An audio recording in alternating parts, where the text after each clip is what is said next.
capítulo 5 del Evangelio de Juan, versículos 28 y 29. Como se está celebrando actualmente la resurrección de Jesucristo, hoy en el mundo entero, ya hemos visto que Cristo es el personaje que más ha impactado la historia del mundo. Es el único personaje de quien se celebra su nacimiento.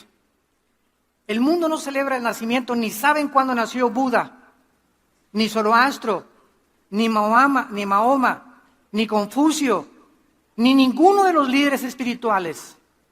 Pero el mundo entero en Navidad, aunque sabemos que no fue el 24 de diciembre, se paran la maquinaria y se paran los bancos y las empresas. A los ateos se les da también vacaciones. Yo conozco ateos que ponen hasta árbol de Navidad, etcétera, etcétera.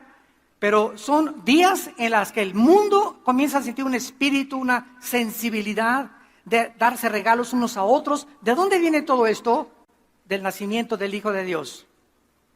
Y Cristo es tan importante como personaje que no solamente se celebra su nacimiento, sino también, ahora, te fuiste de vacaciones, ¿verdad? Quiero decirles algo, dichosos ustedes que no se fueron de vacaciones. En la carretera autopista del Sol Acapulco, 9 horas paralizaron el tráfico. Fue un calvario los que salieron a Acapulco, un calvario. La carretera Cuernavaca, 4 horas paralizada con paros de diferentes grupos con diferentes protestas. Tienes todo el año para las vacaciones y hoy me quiero ir 4 o 5 días y resulta que esos pocos días que tenemos de vacaciones se convierten en un calvario. Imagínense las mamás con bebés que se les acaba el agua o la leche o una emergencia médica, 9 horas detenidos ahí en una carretera federal. Entonces el mundo entero celebra la Semana Santa y todo el mundo anda ahorita pues dichosos los que se quedan a disfrutar México.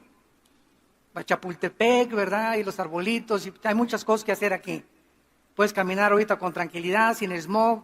Ojalá que tuviera así México todo, siempre, ¿verdad? Pero Cristo es tan importante que el nacimiento y su muerte se celebra y se paraliza la industria, las empresas, los bancos, porque estamos celebrando el día en que Cristo resucitó de entre los muertos. Ahora bien, es importante aclarar algo. Cristo no murió el viernes. Porque Cristo tenía que cumplir una profecía, la profecía de Jonás.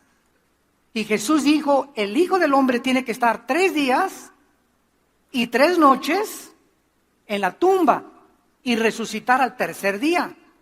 Entonces, si Cristo murió el viernes a las 3 de la tarde, del viernes 3, de las 6 de la tarde del viernes a las 6 de la tarde del sábado, ¿cuántos días son? Es una noche y un día. Del sábado a las 6 de la tarde del domingo, van 2 noches y 2 días. Cristo tenía que haber resucitado el lunes, si es que murió el viernes. ¿Me van siguiendo? Entonces, ¿por qué se dice que el viernes? Porque en la Biblia dice que era el día antes del reposo.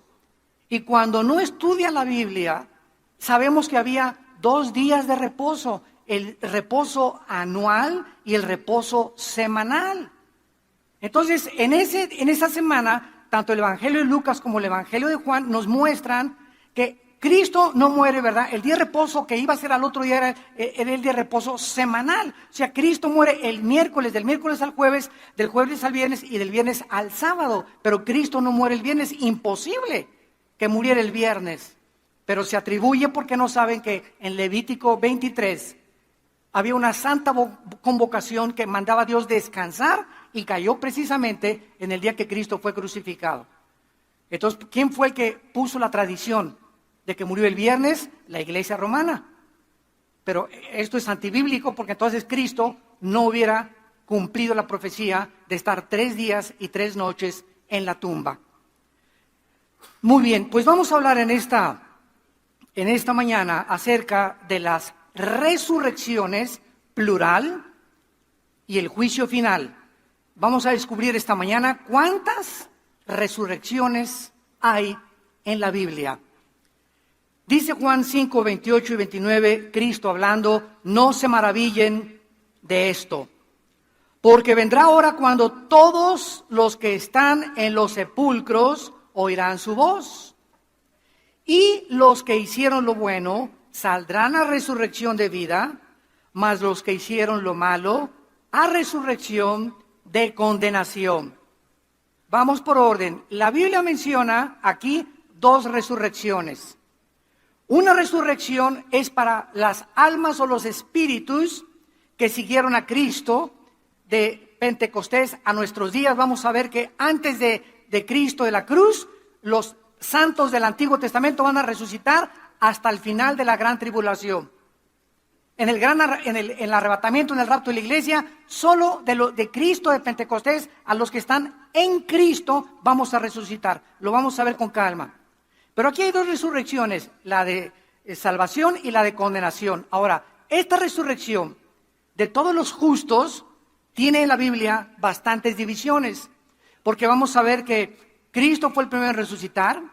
Después, la segunda resurrección fueron los que se levantaron de las tumbas. El día que Cristo resucitó, se les aparecieron a muchos. Después, la tercera resurrección va a ser el arrebatamiento de la iglesia, es la tercera resurrección. Cristo la primera, la segunda las primicias, el arrebatamiento la tercera. Después vamos a ver en la tribulación los 144,000 que van a resucitar. Después los 2 testigos que van a resucitar. Después los que van a resucitar al final de la tribulación y los que van a resucitar al final del milenio, que son los malos, en el juicio del gran trono blanco, que lo vamos a ver, y van a ser juzgados por Dios por toda la eternidad. Muy bien. Vamos a Apocalipsis 20, y hay un versículo que ha puesto de cabeza a la mayor parte de los teólogos. El otro día oí en televisión a un teólogo, de cierto grupo cristiano, que dijo lo siguiente, Apocalipsis 20, versículo 4 y 5. Y vi tronos, y se sentaron sobre ellos los que recibieron facultad de juzgar. O sea, no todos los cristianos vamos a sentarnos en tronos. ¿Qué es un trono? Es un lugar de autoridad, es un lugar de poder, es un lugar de gobierno. Y acuérdense que la Biblia nos muestra claramente que cuando nosotros muramos, va a haber diferentes clasificaciones de rangos, va a haber en la otra vida generales, coroneles, capitanes, cabos, tenientes y soldados rasos entre nosotros. De ahí la exhortación: no se cansen de hacer el bien, no se cansen de sembrar, no desmayen, anímense, porque vuestro trabajo no es en vano.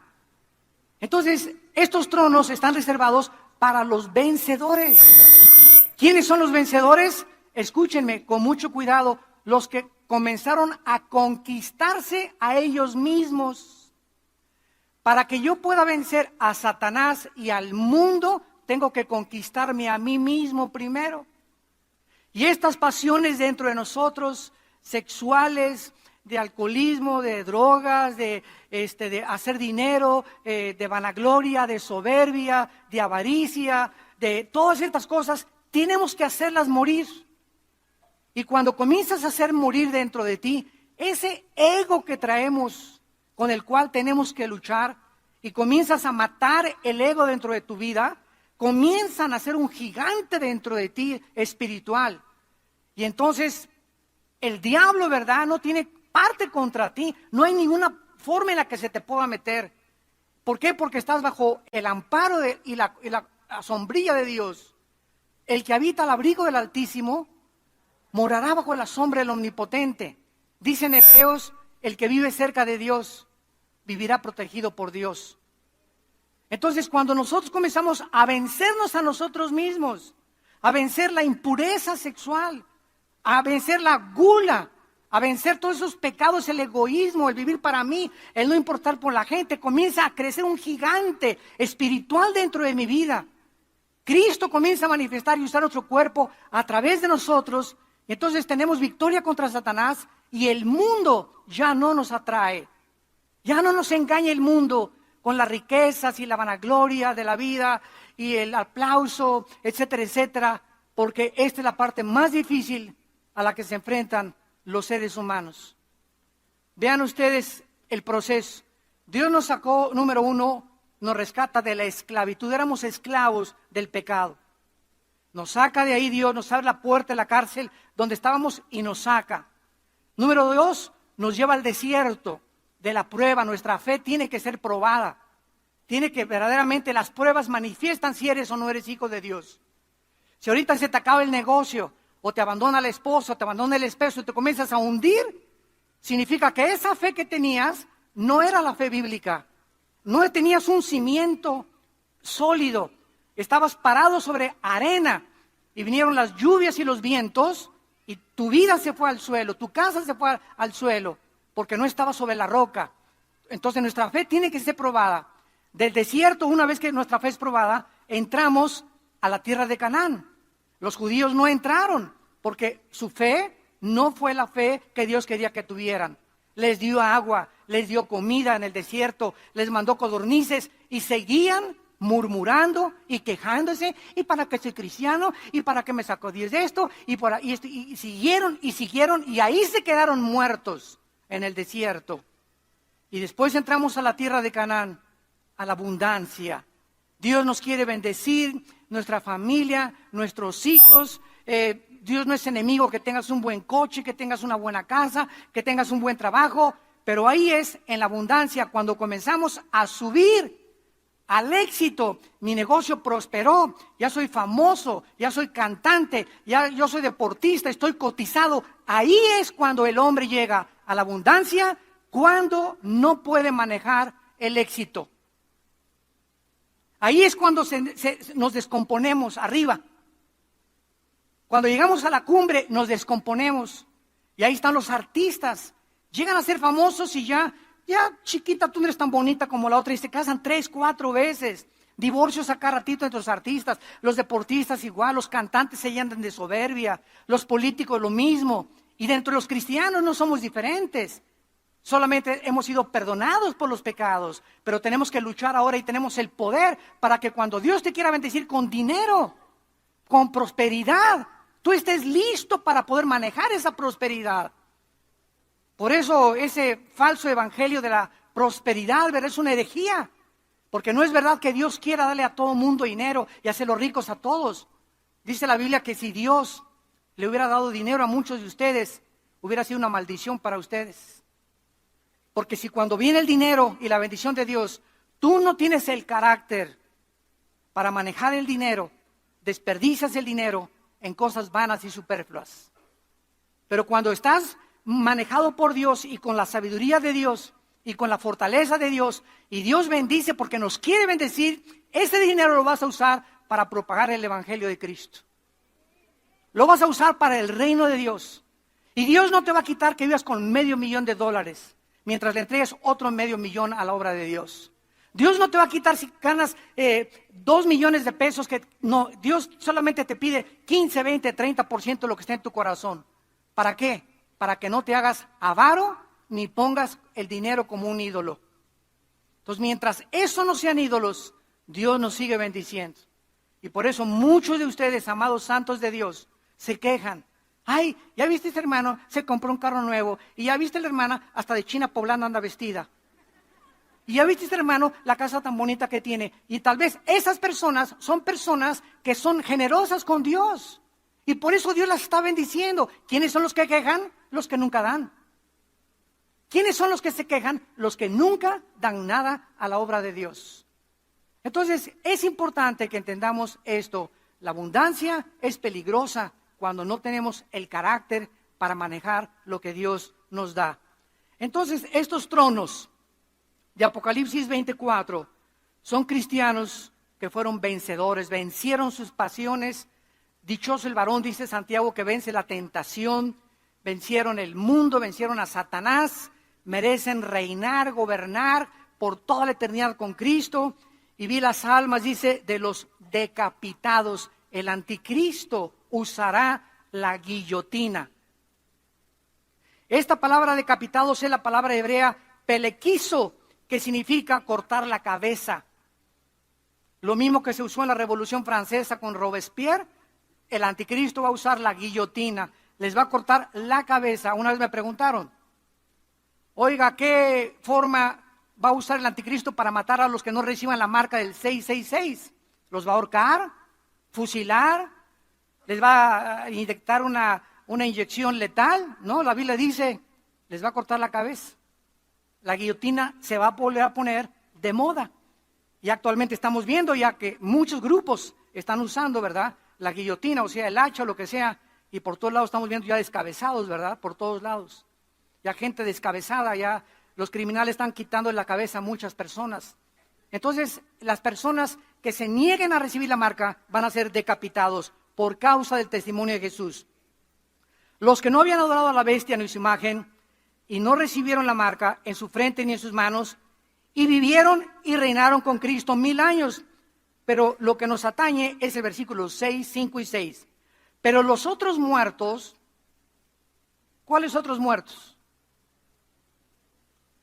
Los otros muertos no volvieron a vivir, o sea, no resucitaron hasta que se cumplieron 1000 años. Aquí vemos que hay una resurrección después del milenio, ¿correcto? Vamos bien.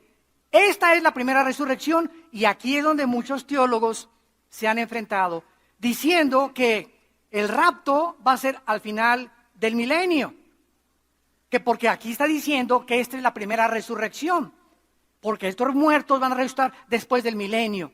Entonces, esto es una muy mala exégesis, o sea, una forma de interpretar la palabra de Dios, porque si es así, entonces la resurrección de Cristo, ¿dónde la ponemos? ¿En tercero, en cuarto, en segundo o en quinto lugar? Vayamos a 1 Corintios 15. Qué importante es trazar bien la palabra de verdad. Dice 1 Corintios 15, versículo 22 y 23. Y es el mismo apóstol Pablo el que nos dice el orden, la cronología de la resurrección. Porque así como en Adán todos mueren, también en Cristo todos serán vivificados. Pero cada uno, o sea, cada resurrección, en su debido orden, porque Dios es un Dios de orden. Hay un orden para las resurrecciones. Cristo, ¿qué lugar ocupa? Muy bien, Cristo ocupa el primer lugar. Cristo fue la primera persona en toda la historia desde Adán y Eva en haber resucitado para no volver a vivir, para no volver a morir, perdón. Antes de Cristo hubo resurrecciones en el Antiguo Testamento. Eliseo resucitó personas. Cristo resucitó a Lázaro, ¿no es verdad? Pero volvió a morir. Cristo es la primera persona que resucita sin volver a morir. Para siempre, Él es la primera resurrección. Número 2, ¿quién le sigue? Las primicias, como lo vamos a ver. O sea, esto era el resultado de la fiesta de los primeros frutos, las primicias de Levítico capítulo 23. Cuando llegaban las personas y ofrecían un manojo, tenían que entregar las primicias al sacerdote. Entonces, cuando Cristo resucita, Él es el primero y le siguen los que resucitaron juntamente con Él. Veamos en Mateo 27. Mateo 27, esta resurrección de las primicias. Versículo 51 al 53. Mateo 27, 51 al 53. He aquí el velo del templo se rasgó en dos, de arriba abajo, y la tierra tembló, y las rocas se partieron. Se abrieron los sepulcros, y muchos cuerpos de santos, no todos, muchos, que habían dormido, se levantaron, y saliendo de los sepulcros, después de la resurrección de Él, vinieron a la santa ciudad y aparecieron a muchos. Vemos pues que las tumbas de muchos de los santos que habían muerto fueron abiertas, mientras la tierra era sacudida por un gran terremoto Y estos santos se aparecieron a muchas personas. En 1 Corintios 15 dice que se aparecieron Cristo a más de 500 personas. Y este evento no se vuelve a mencionar jamás en el Nuevo Testamento. La resurrección de las primicias después de Cristo, pero es el cumplimiento de la tipología de la fiesta de los primeros frutos que encontramos en Levítico 23, del 9 al 14. Después lo leemos. Muy bien, vamos ahora a la tercera resurrección. Primera de Tesalonicenses, capítulo 4. Ya llevamos 2 resurrecciones, la de Cristo y la de los santos o los primeros frutos. Ahora dice Primera de Tesalonicenses 4, que es la próxima que sigue, la de nosotros. Adiós mundo cruel, ya nunca te veré. ¿Esa la cantabas tú, ¿verdad, César? Con Enrique Guzmán, ¿no? En los tiempos del mundial. Dice en 1 Corintios 4, 1 Tesalonicenses 4, versículo 14. Si creemos que Jesús resucitó y murió, fíjense, si creemos, porque si no crees, no tienes esperanza. Si creemos que Cristo murió y resucitó, también traerá Dios con Él a los que durmieron en Él. Esto significa que la enseñanza de la secta de los famosos testigos de Jehová está equivocada. Porque ellos enseñan que después de la muerte estamos en un estado de inconsciencia. Porque se usa la palabra dormido. Pero porque se usa la palabra dormido por lo siguiente. Cuando yo me duermo y tú te duermes en la noche, nuestro cuerpo descansa y se desconecta del consciente, pero seguimos vivos físicamente. Nuestro cerebro está funcionando y está funcionando nuestro subconsciente y por eso se usa la palabra dormidos, porque el cuerpo está sin funcionar físicamente, sin ninguna actividad, por eso se llama dormidos, pero el espíritu y el alma están en la presencia de Dios. Si estuviéramos dormidos, entonces Cristo no podría traer con ellos a los que murieron, o sea, a los que durmieron. Esto implica que los muertos ya están con Jesús, no están en el cementerio en el momento que nosotros morimos.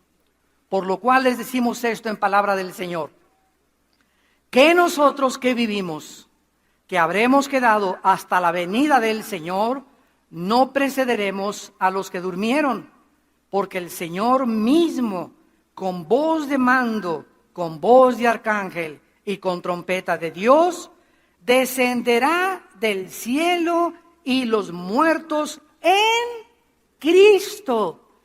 En el Antiguo Testamento nadie había en Cristo. Somos pegados, ligados, identificados, amalgamados al cuerpo de Cristo por el bautismo del Espíritu Santo. 1 Corintios 12:13. ¿Qué es el bautismo del Espíritu Santo? La operación mediante la cual el Espíritu Santo nos coloca, nos hace parte del cuerpo de Cristo. El bautismo del Espíritu Santo se lleva a cabo en el momento de la salvación. Yo he ido a muchos lugares donde nos han dicho, ¿quién quiere recibir el bautismo del Espíritu Santo? ¿Verdad? En ninguna parte del Nuevo Testamento se nos invita a que recibamos el bautismo del Espíritu Santo. Se nos dice en Efesios que seamos llenos del Espíritu Santo, pero jamás en las epístolas se nos invita a que recibamos algo que ya tenemos. Esto sucedió una vez para siempre, cuando recibimos a Cristo, estamos sellados, bautizados, estamos completos, dice Colosenses 2 en Él. No, los cristianos no estamos divididos entre los que tienen el bautismo del Espíritu Santo y los que no tienen el bautismo del Espíritu Santo. Si no tienes el bautismo del Espíritu Santo, no eres cristiano. Tan sencillo como eso. Porque lo que nos hace ser cristianos es estar en el cuerpo de Cristo. ¿Y cuándo formamos parte del cuerpo de Cristo? Cuando el Espíritu nos bautiza en el cuerpo de Cristo. Pero tantas cosas, ¿verdad?, que se manejan por no conocer la palabra ni trazar bien la palabra de verdad. Veamos qué está sucediendo aquí. Versículo 17. Luego nosotros, los que vivimos, o sea, somos esta generación tal vez, los que hayamos quedado, seremos, la palabra es arpazo, con Z, arpazo. que significa ser sacado del medio súbitamente o con fuerza. Arpazo es esto, es la palabra que se usa también para el secuestro. Cuando agarras a alguien y la jalas y le escondes.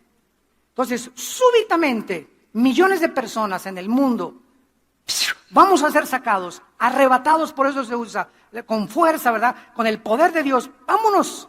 Y aquí se queda el traje, los zapatos, todo tu reloj, tu anillo de casado, la cartera que traías, se queda todo aquí, totalmente en el suelo. Salimos de nuestro cuerpo y mientras vamos saliendo de nuestro cuerpo va siendo transformado, lo vamos a ver, a la semejanza del cuerpo de Cristo que Él resucitó. Va a ser igualito nuestro cuerpo al de Cristo. Vamos a verlo.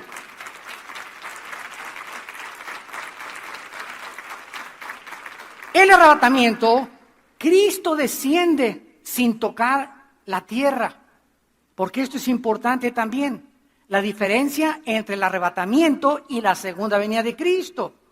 Muchos enseñan que la segunda venida es el arrebatamiento y también la segunda venida, y hay un intermedio de 7 años que se llama la gran tribulación entre el arrebatamiento y la segunda venida de Cristo. ¿Por qué? Porque cuando venga Cristo por nosotros no toca la tierra. Dice la Biblia que el Señor estará en el aire para recibir al Señor en las nubes, en el aire. Él no pone los pies cuando venga por nosotros. Hasta la segunda venida, Zacarías capítulo 14, se para en el monte de los olivos, pero viene con nosotros, ya con cuerpos resucitados para establecer su reino y vencer al anticristo. Pero en el arrebatamiento, Cristo viene por nosotros. ¿Y por qué hay una diferencia entre el arrebatamiento y la segunda venida? Escuchen, no hay ninguna señal para el arrebatamiento. Se llama inminencia. Y para la segunda venida hay muchas señales. El sol se oscurecerá, la luna se pondrá como sangre, verán la señal del Hijo de Dios. Y si nosotros no somos arrebatados antes de la tribulación y conocemos al anticristo, solamente tenemos que comenzar a contar 3 años y medio para que venga Cristo. Entonces ya no viene como ladrón en la noche. Simples verdades, ¿verdad? Y Cristo dice, vendré como ladrón en la noche. ¿A quiénes? A los cristianos. Cuando menos nos demos cuenta, por eso dice, vigilen y estén listos. Porque como ladrón en la noche puedo venir como las vírgenes, que vino el esposo y 5 no tenían aceite en sus lámparas. Entonces, en la segunda venida no viene como ladrón en la noche. No viene intempestivamente. Va a haber señales en el cielo, en la luna, y va a aparecer Cristo en las nubes.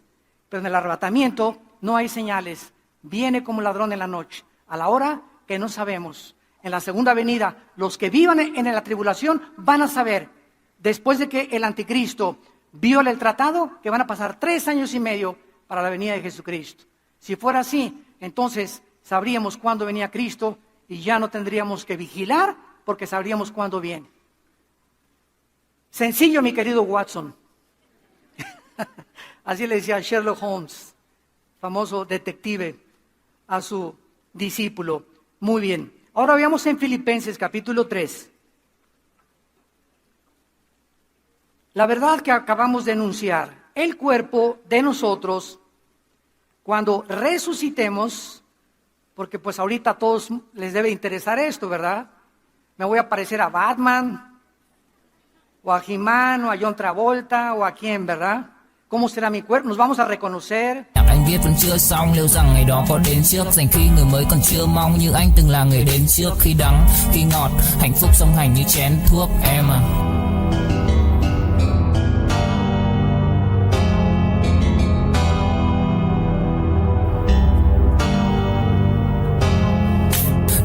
Nào cũng đơn giản, em ca từ anh chỉ mộc mạc, không cần quá nhiều điều cao siêu, mọi thứ bắt nguồn từ gốc gác, không phải bông đùa hay chốc lát, càng không tự nhiên mà bộc phát, là bao nhiêu ngày tháng suy tư và thể chẳng anh dần hốc hác. Em hâm em ngu si, anh âm thầm như cu ly, chỉ biết yêu em không chủ ý, dù em nhạt nhẽo chẳng thú vị, khóe mắt của em là vũ khí, nhìn em vui vẻ đã đủ cười, không dám. Tendremos las mismas características. Ahorita en el tercer servicio voy a hablar de eso, el intermedio entre la muerte y la resurrección. ¿De qué forma hay un cuerpo? Si ahorita te mueres, por ejemplo, te mueres hoy en la noche, te petateas hoy en la noche, cuelgas los tenis hoy en la noche, ¿qué cuerpo tienes al subir al cielo? Porque todavía no viene Cristo, o sea, la resurrección es hasta el rapto, ¿correcto?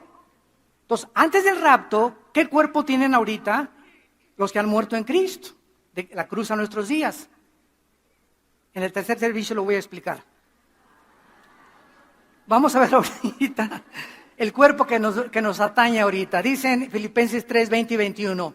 Nuestra ciudadanía, Filipenses 3, 20 y 21, está en los cielos.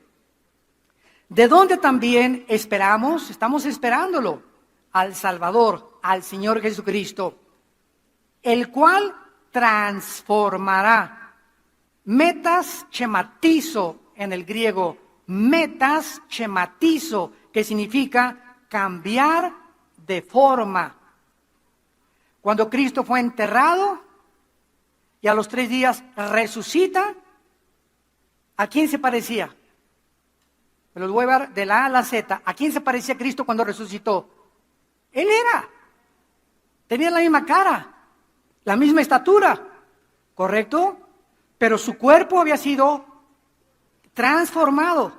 Las características moleculares y celulares del cuerpo de Cristo resucitado ya no estaban bajo las leyes físicas, la ley de la gravedad, la ley de las matemáticas, la ley de la electricidad, la ley del electromagnetismo, de Kepler, de Newton, de todos estos grandes físicos que descubrieron estas leyes, de Galileo, de la primera y la segunda ley de la termodinámica. Cristo no estaba sujeto ya a ninguna de las leyes que rigen el universo actualmente y que nos rigen a nosotros. Gracias a estas leyes, los científicos pueden predecir cuándo va a ser un eclipse, cómo puede el cohete que salga de Cabo Cañaveral llegar a la Luna, si la Tierra está dando de vueltas, cómo dispararlo para que llegue exactamente. Todo esto lo calculan por las leyes que existen físicas del universo, las cuales Dios estableció.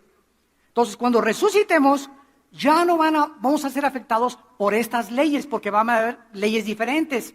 Cristo no, porque resucitó hace 2000 años, cuando estas leyes existían. Por eso Él pudo volar. Lo vamos a ver que ascendió. La gravedad no afectó su cuerpo y nuestro cuerpo va a ser igual al de Él. Lo dice aquí.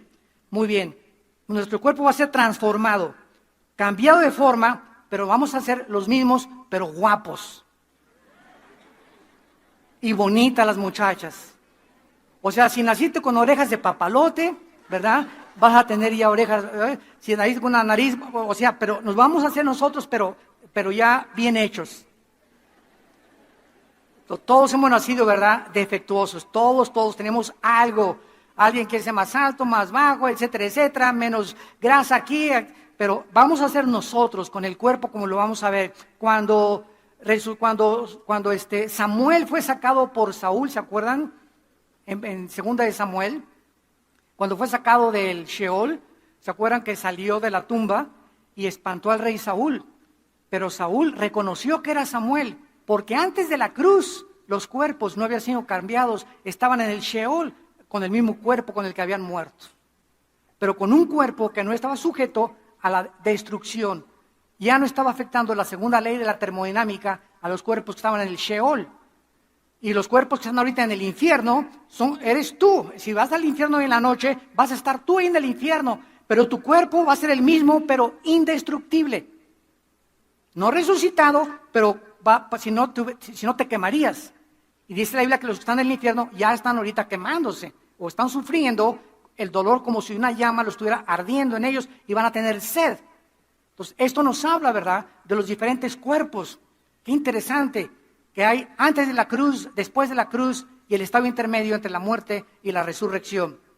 Ahora dice el versículo 21, el cual transformará el cuerpo, y se le llama de la humillación nuestra, para que sea semejante al cuerpo de la gloria suya, por el poder con el cual puede también sujetar a sí mismo todas las cosas. La palabra semejante es ginomai en el griego. Ginomai, que significa hecho o hecho de la misma forma, para que sea igual o hecho nuestro cuerpo a las mismas características del cuerpo de Cristo cuando resucitó. Cuando resucitó Cristo, ¿tenía sangre? Oigan, contesten pronto, no le saquen.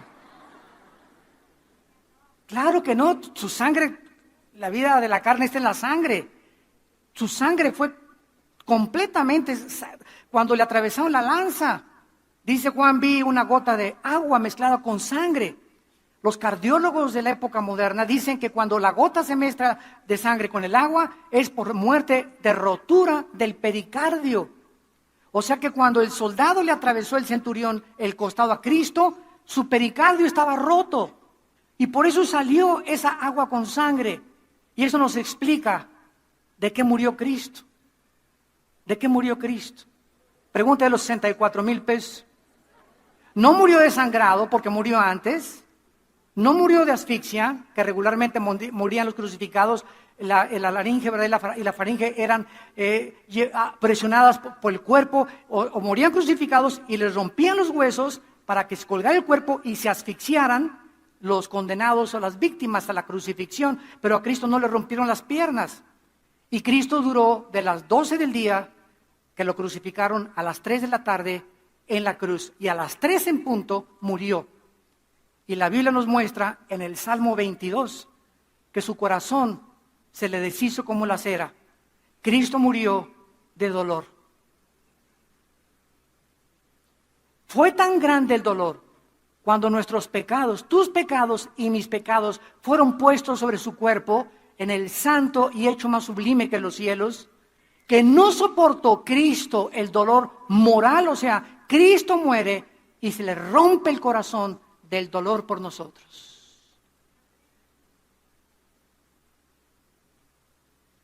Nuestros pecados le quitan la vida al Hijo de Dios. Los judíos y los romanos eran instrumentos, pero fue el pecado lo que hizo que Cristo muriera en nuestro lugar. Entonces Cristo cuando nace ya no tenía sangre. Número 2, ¿comió barbacoa o tacos al pastor? ¿Qué comió Cristo cuando resucitó? Miel y pescado. Dándonos a entender, qué interesante que han descubierto que la miel es la única sustancia que no se puede contaminar. No hay nada a la miel, ni bacteria, ni microbio que se le pueda meter a la miel. Es una sustancia tan preciosa, tiene tantos antioxidantes y tantas minerales y vitaminas, la miel de abeja pura, del panal de la abeja, ¿verdad? Que por eso, en lugar de echarle azúcar a tu café, ponle miel y vas a durar mucho tiempo.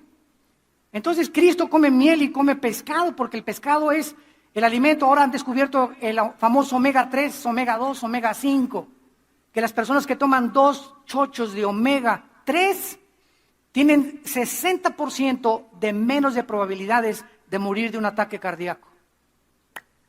El omega 3. Vea, vete a Walmart a comprar omega 3. No tenía sangre, no vamos a tener sangre nosotros. ¿Vamos a comer? Vamos a comer. Y la Biblia lo dice en Isaías 65, que vamos a comer en el milenio puras frutas y legumbres. Número 3, Cristo se aparece a los discípulos cuando estaban en un cuarto cerrado y atraviesa la pared. La composición molecular y atómica del cuerpo de Cristo era diferente a la de nosotros. Ahorita yo agarro la mano y le hago así a este púlpito y me la lastimo, porque los átomos de los que está formado este púlpito están mucho más cerrados que los átomos de mi mano, y por eso me encuentro con algo sólido. El cuerpo de Cristo atravesó la pared. Nuestros cuerpos ya no van a...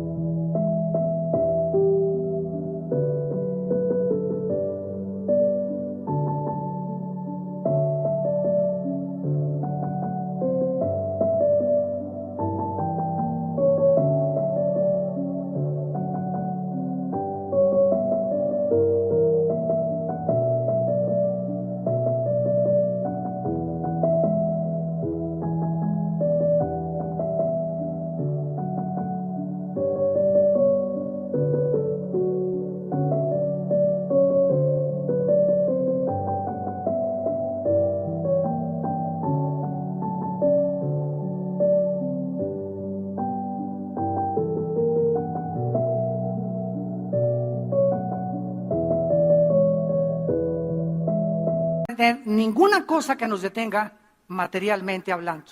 Vamos a tener un cuerpo, ¿verdad?, que vamos a poder atravesar las paredes. Y número 4 y último, cuando Cristo asciende a los cielos, Cristo sale volando hacia arriba y los discípulos se quedan hechos uno del 6 en adelante y los ángeles les dicen, este que ven que se va, así vendrá con ese cuerpo muy pronto otra vez a este mundo. Gloria a Dios.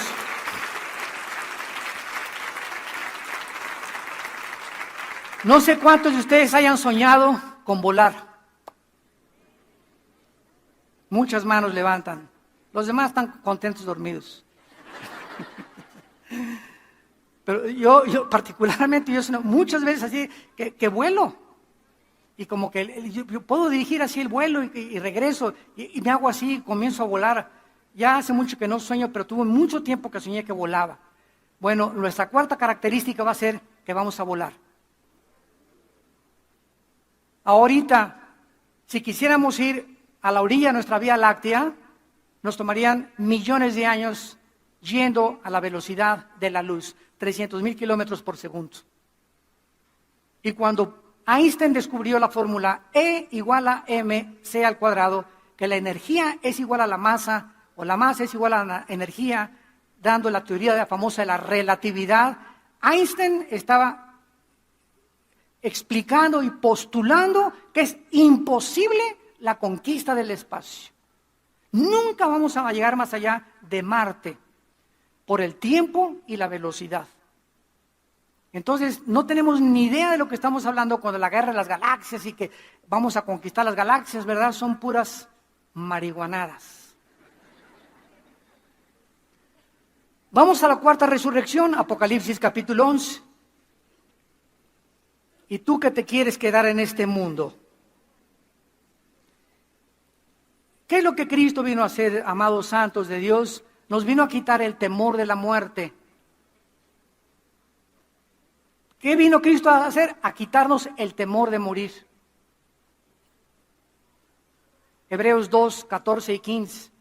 Por cuanto los hijos participaron de carne y de sangre, Él también participó de lo mismo. Tomó un cuerpo como el de nosotros, para poder, ¿verdad?, librar a todos los que estaban temerosos de morir. Éramos esclavos por el miedo a la muerte. Y Cristo viene y con el Evangelio rompe el misterio de la muerte y nos dice, yo soy la resurrección y la vida. Y así como yo resucité y me les aparecía a más de 500 y he aquí que vivo por los siglos de los siglos, esta vida es cortísima, cortísima la vida que tenemos. Y dice Pablo, si a mí alguien me preguntara, Filipenses capítulo 1, ¿qué prefieres, Pablo, vivir o morir? Qué pregunta más tremenda, ¿eh? ¿Qué contesta Pablo? Bueno, se queda pensando, y creo que no lo pensó demasiado. Vivir, si es para Cristo, pero morir es ganancia. Y por eso la Biblia está llena, dichosos los que mueren en el Señor. Y sí le lloramos a la mamá, lloramos a la esposa, al hijo y lo que tú quieras, ¿verdad? Pero va acompañado con un gozo, que vamos a volver a ver a nuestros seres queridos, que unos se adelantan, unos van por delante de nosotros, ahí vamos todos detrás, todos ahí vamos, en filita india, a la tumba. Y de repente todo se acabó, tus sueños, tus ambiciones, tu vanagloria, tu pecado, todo lo que hiciste se acabó para siempre. Tenemos una corta vida para invertirla en el reino de Dios, en vivir para el Señor, en ganar las almas, en hacerle bien al prójimo y vivir para los demás, porque nuestro trabajo va a ser recompensado.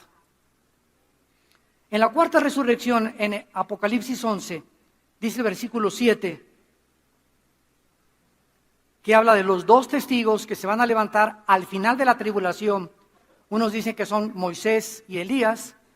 Es posible por los milagros que se repiten que van a hacer, pero en fin, cuando hayan acabado su testimonio, o sea, los dos testigos, la bestia que sube del abismo hará guerra contra ellos y los vencerá y los matará. ¿De dónde va a salir el anticristo?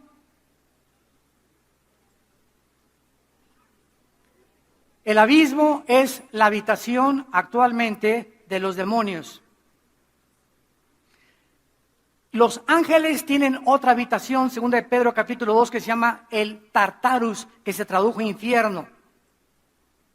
Hay infierno, abismo y Tartarus. Aquí en este planeta, en el centro de la Tierra, hay 3 compartimentos. Ahí están las prisiones de Dios ahorita, en este planeta. En un lado están en el infierno.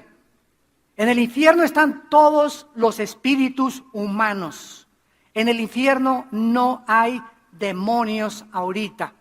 Son puros seres humanos que están esperando desde Adán hasta nuestros días ser sacados para el juicio final en el infierno.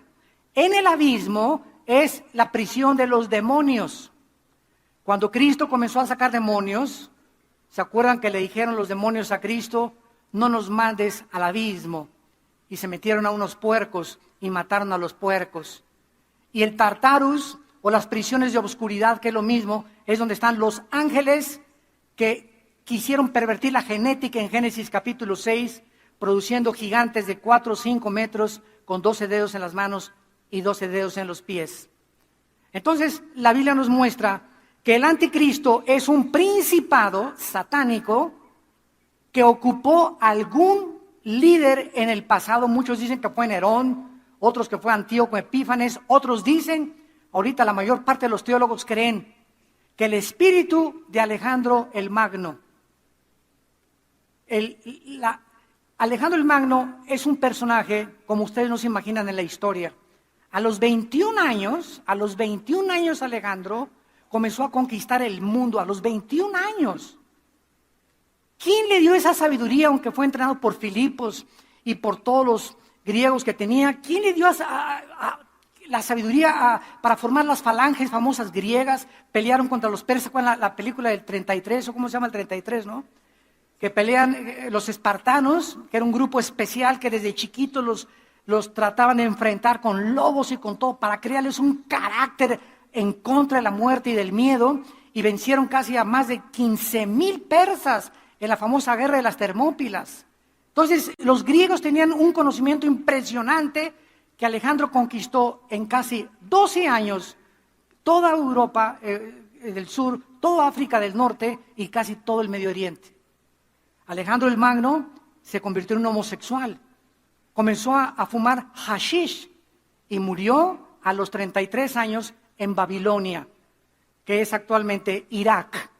Entonces, muchos creen que el espíritu que entró en Alejandro va a ser el espíritu que va a entrar en el anticristo. Yo no lo creo mucho, porque cuando Alejandro llegó a Jerusalén, dice la biografía de Alejandro el Magno, que cuando llegó a Jerusalén se le aparecieron 5 sacerdotes judíos vestidos de blanco, y la noche anterior Alejandro tuvo un sueño que se le aparecían esas 5 personas y una voz le dijo: no los toques, y Alejandro perdonó Jerusalén. Y el anticristo y Antíoco Epífanes no lo perdonaron. Bueno, quien quiera que sea el personaje que este espíritu poseyó antes de que nazca el anticristo, va a salir del abismo y va a meterse en el anticristo. Cristo va a nacer de una mujer, tiene que ser a fuerza humano, va a ser un hombre híbrido, va a ser una mezcla, una perversión genética, el anticristo, entre tal vez animal humano, con un espíritu demoníaco totalmente desde que nazca. Entonces, esta bestia, este hombre, el anticristo, con poderes sobrenaturales, va a matar a los testigos. Versículo 8, y sus cadáveres estarán en la plaza de la grande ciudad, que en sentido espiritual se llama Sodoma y Egipto, se refiere a Jerusalén. O sea, en Jerusalén, el anticristo asesina a los 2 testigos. Versículo 9, y los de los pueblos, tribus, lenguas y naciones verán sus cadáveres por 3 días y medio y no permitirán que sean sepultados. Por favor, en el versículo 9 de tu Biblia, hazle un círculo a la palabra verán. Phúc đâu cần chưa cho phút bắt đầu. Nhớ đến cái lúc còn gió sương vơi đầy, nhớ hình bóng người nào đó vương nơi này. Trong vài khoảnh khắc mong có được đôi tay ấy cổ lau đi bầm ly khi nào thưởng hơi cay. Xa một người vừa bước qua cuộc đời, không phải xa đi vĩnh viễn mà chúng ta chỉ tạm chịu lấy đau. Kiếp này mau tìm đợi nhau, kiếp này sau đừng về nơi hoàng tuyển đã có hoa đỉnh ạ.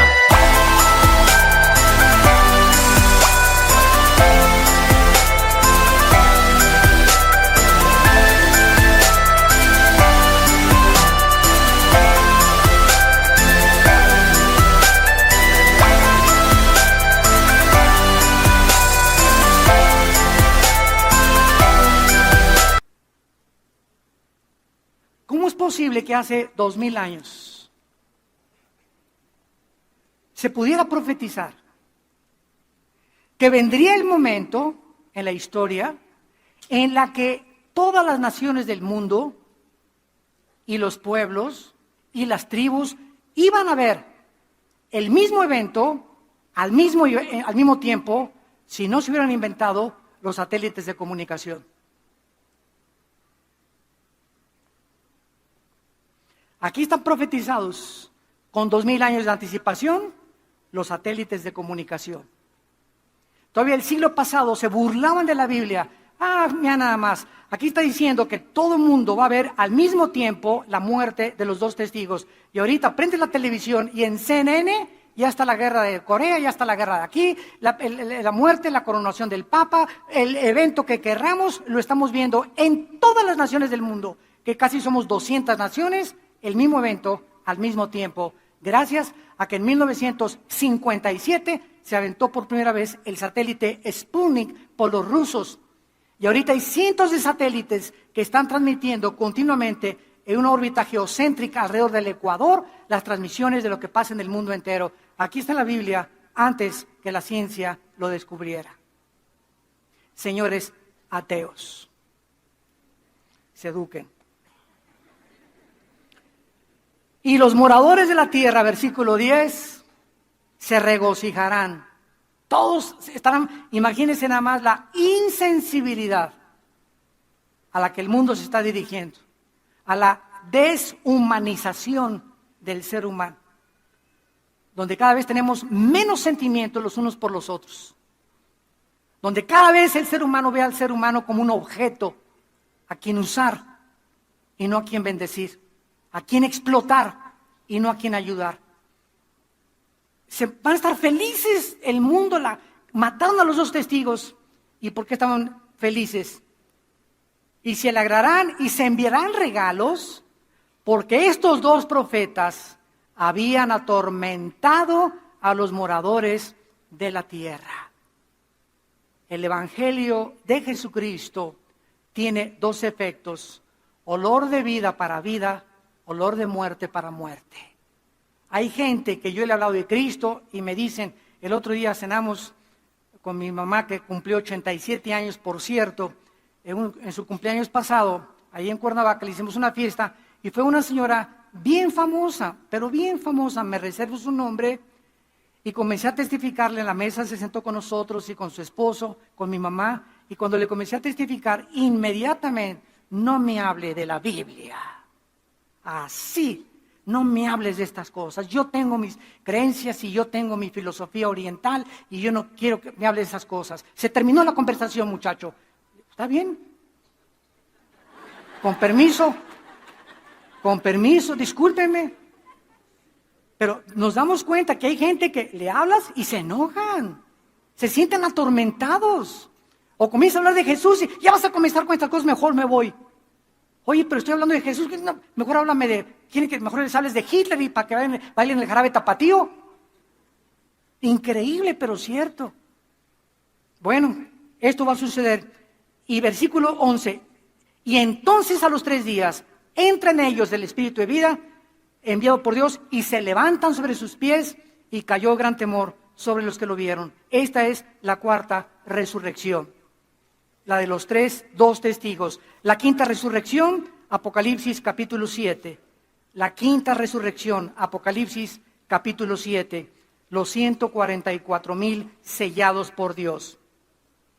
Dice el versículo 9. Después de esto miré una gran multitud, la cual nadie podía contar, de todas las naciones, tribus y pueblos, lenguas delante del Cordero, vestidos de ropas blancas, con palmas en las manos, clamaban a gran voz diciendo, la salvación pertenece a nuestro Señor que está sentado en el trono. Versículo 13, entonces uno de los ancianos habló diciéndome, estos que están vestidos de ropas blancas, ¿quiénes son y de dónde han venido? Yo le dije, Señor, tú lo sabes. Y él me dijo, estos son los que han salido de la gran tribulación y han lavado sus ropas y las han emblanquecido con la sangre del Cordero. Los 144,000 con una grande multitud, tal vez de personas que ellos ganaron para Cristo, resucitarán en esta quinta resurrección. Esto no es el rapto, ¿verdad? Este evento tendrá lugar después del arrebatamiento de la iglesia. Entonces, la primera resurrección que vimos en Apocalipsis 24 y 5 no puede ser la primera después del milenio, porque la primera fue Jesucristo. Y si comenzamos el orden cronológico de las resurrecciones, nos damos cuenta en qué orden van a ir apareciendo cada una de ellas. La sexta resurrección en Daniel capítulo 12. La sexta resurrección, Daniel capítulo 12. Dice así la palabra de Dios. Entonces, versículo 2. Muchos de los que duermen en el polvo de la tierra serán despertados. Unos para vida eterna y otros para vergüenza y confusión perpetua. Los entendidos resplandecerán como el resplandor del firmamento, y los que enseñan la justicia a la multitud como las estrellas a perpetua eternidad. La expresión en Cristo, recordamos, es para los santos de Pentecostés al arrebatamiento. Los santos del Antiguo Testamento no es atribuido a la resurrección de la iglesia. Van a ser dos resurrecciones totalmente diferentes. Y terminamos en Apocalipsis capítulo 20, versículo del 11 al 15, donde vemos la última resurrección, la resurrección de todos ustedes que nos oyen y a través de la televisión, que has querido vivir a tu manera, porque te gustó la canción de Frank Sinatra. Una vez me preguntaron, ¿ya sabe usted cuál es la canción que van a cantar en el infierno? A mi manera. Porque todos los que están en el infierno vivieron a su manera. No, a mí no me enseñes, no quiero los 10 mandamientos de Dios, no quiero hablar de Cristo. Y muy bien, pues vas a pasar la eternidad cantando a mi manera. Porque a tu manera quisiste vivir. Porque el que quiera salvar su vida la va a perder. Pero el que la pierda por causa de mí, la va a salvar. Y tienes esta vida, únicamente esta vida, persona que me escuchas, y a través de la televisión, para que tú escojas y determines dónde quieres pasar la eternidad. Dice Apocalipsis 20, versículo 11. Vi un gran trono blanco y al que estaba sentado en él, de delante del cual huyeron la tierra y el cielo, y ningún lugar se encontró para ellos. O sea, todos los que no han resucitado, desde Adán hasta acabar el milenio, van a seguir ahí en el centro de la tierra y van a resucitar hasta después de los 1000 años, que es la última resurrección, que es la de los malos. Y enfrente de ellos, cuando estén enfrente de Dios, en el trono blanco, este trono no se nos dice dónde va a estar, pero vemos que van a ver cómo la tierra va a desaparecer. Y ahí van a ver que donde tenían puestos sus objetivos, sus esperanzas, donde habían invertido su dinero, en este planeta que está a punto de ser desintegrado, ¿verdad? En el basurero que estamos viviendo ya, que hemos hecho nosotros con el pecado, ahí van a ver que ese planeta que creían que habían puesto su esperanza, va a desaparecer para siempre.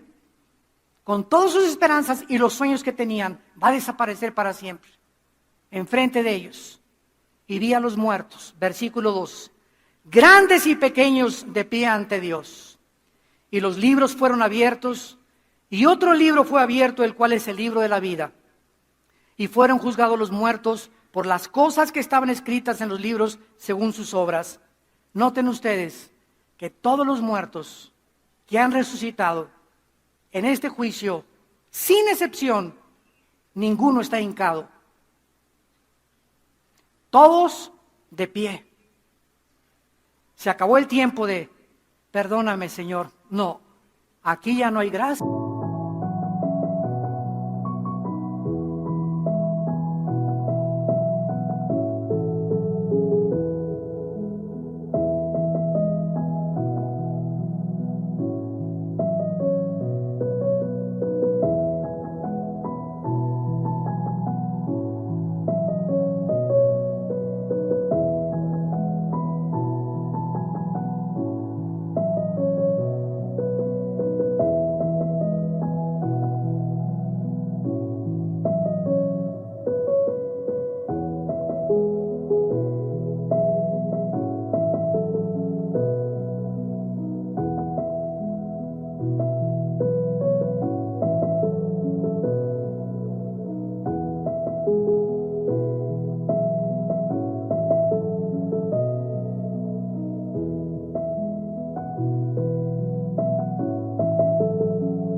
Aquí ya no hay misericordia, ya tuviste tu oportunidad. Yo no voy a mandar a nadie al lago de fuego, dice Dios. Tú escogiste ir a donde vas a ir cuando tú estabas vivo. Por eso ninguna persona que esté condenada eternamente, Dios no manda al infierno a nadie. Como una señora me dijo una vez, ¿verdad que Dios es bueno y no va a mandar al infierno? Le dije, amén, amén. Ellos se van solitos. De tal manera amó Dios al mundo que Dios dio a su Hijo unigénito, para que cualquiera de ustedes que en Él crea no se pierda, mas tenga la vida eterna. Él que no conoció pecado, por nosotros se hizo pecado, para que nosotros fuésemos hechos la justicia de Dios en Él. Mas Dios muestra su amor para con nosotros en que siendo pecadores, Él muere en nuestro lugar en la cruz. Llega el momento, persona y pecador que me escuchas, donde se acabó la oportunidad. No creas que te puedes arrepentir mañana o la semana que entra. Si oyes su voz, hoy es el día que Dios te está hablando. Hoy abandona tus pecados y entrégale tu vida a Jesucristo. Y ahí estaban los muertos de pie ante Dios y se abrieron los libros y fueron juzgados de acuerdo a lo que estaba escrito. Escuchen, la salvación no es por obras, pero el juicio final será por las obras que tú hiciste. Dios no nos toma en cuenta las obras que hayamos hecho para salvarnos. Y si tus obras fueron como el carbón y tus pecados abortaste 10 veces, asesinaste 50 veces, dime lo peor que has hecho. En la sangre y en la cruz hay perdón. En la cruz hay perdón. Pero cuando tú te mueras, las obras malas que hiciste, tus pensamientos y todo serán contados para tu condenación eterna. Y el mar entregó los muertos que había en él, todos los que se ahogaron en el Titanic, todos los que se han ahogado ahogados o que se los comieron los tiburones, todos los muertos que están en el mar van a resucitar. Todos los que están en la tumba, la muerte y el Hades van a resucitar y fueron juzgados según sus obras. Y la muerte y el infierno o el Hades fueron lanzados al lago de fuego. Esta es la muerte segunda, y el que no se halló inscrito en el libro de la vida fue lanzado al lago de fuego. Padre, gracias por tu palabra. Gracias, Señor, por tocarnos una campana de alarma. Cuando ese gran barco en 1912 llamado el Titanic salió de un puerto de Inglaterra hacia Nueva York, antes de salir, los constructores dijeron, ni Dios puede hundir este buque. Y es el pensamiento del ser humano. No me va a pasar nada. Puedo seguir en mis pecados sin ser nunca castigado, porque el pecado engaña. Y la paga del pecado es la muerte. Mas el regalo de Dios es vida eterna en Cristo Jesús. Padre, te damos gracias porque nos amas. Y si no diste tu vida en la cruz en nuestro lugar, ¿cómo no nos darás todas las cosas si nosotros te la pedimos? Te pido, Señor, dile a Cristo en este momento, pecador que me escuchas, te pido que entres a mi vida, Señor. Perdona mis pecados, me arrepiento, me vuelvo hacia ti. Dame el poder para vivir para ti. En el nombre de Jesús. Amén. Gracias por este santo libro. Gracias a Dios por su palabra, que es como una antorcha que alumbra, es la única luz que hay en el mundo, la única es este libro. En tantas tinieblas y tantas sectas y filosofías y profecías y sistemas de pensamiento, pasarán todos, pero su palabra permanecerá. Las personas que esta mañana aceptaron a Cristo, nos gustaría bendecirlas. Y si tú invitaste a Cristo con esta oración en esta mañana, ahí desde tu lugar, te pido que te pongas de pie. Párense los que hicieron esta oración. Gracias, Dios la bendiga. Gracias, que Dios te bendiga, gracias. Gracias, que Dios los bendiga. Gracias a Dios. Gracias, señorita. Gracias, joven, gracias. Dios te bendiga, gracias. Gracias por estas almas, que Dios la bendiga. Gracias a Dios. Nos ponemos de pie para recibir la bendición pastoral, los que quieran recibirla, desde luego. Los que quieran extender su mano hacia acá lo pueden hacer en señal que reciben esta bendición. Dios bendiga tu vida. Dios bendiga tu matrimonio. Dios bendiga a tus hijos. Dios bendiga el fruto santo de tu vientre.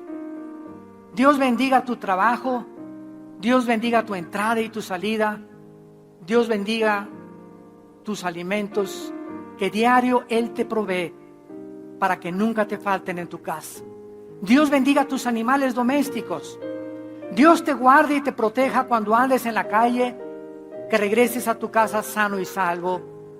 Dios te llene de su conocimiento y de su inteligencia espiritual para que siempre abraces y apruebes lo mejor, para que andes como es digno del llamamiento que nos ha hecho, que sin santidad nadie verá a Dios, y que si invocamos a aquel que sin acepción de personas nos juzga según nuestras obras, andemos con temor durante todo el tiempo de nuestra peregrinación, sabiendo que la sangre de Cristo fue el precio que se pagó por nuestras almas.